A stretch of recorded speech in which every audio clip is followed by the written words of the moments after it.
Friend आलेलो आता ready वगैरे होऊन आणि आज जाऊ आपण पहिला मंदिरात आपल्या शेटाणीला घेऊन. आणि कशी चमकते ते नक्की सांगा. पॉलिश वगैरे मारली आहे, काल जशी काय गाडी धुतलेलीच आपण आणि आज पॉलिश मारली आहे. चलो फ्रेंड मंदिरात बाबांसाठी एक हार घेतला आणि चला मग आता आरती पण चालू होणार आहे. मंदिराचं काम पण चालू आहे.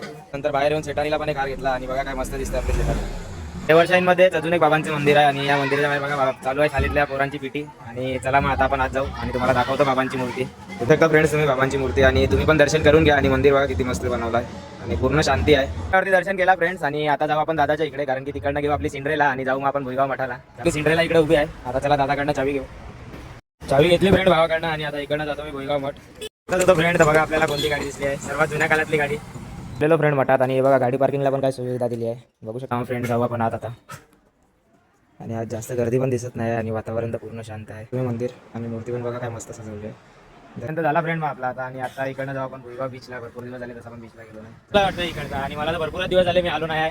गेलो तर कलम बीचला गेलो, इकडे भुईगाव बीचला आता भरपूर दिवसानंतर चाललो आहे. पण बघून तर वाटतंय की डेव्हलप झाला आहे थोडाफार तरी. फ्रेंड आपण बीचला आणि बघू शकता काय मस्त झाडं दिसायला लागलेत. टाइमपास केला बीचला येऊन आणि आता इकडनं जाऊ आपण घरी. चला मग भेटू घरी. चलो मग फ्रेंड घरी आणि चला मग आजचा ब्लॉग इकडे एंड करू. भेटू नेक्स्ट ब्लॉगला. चला मग साईराम.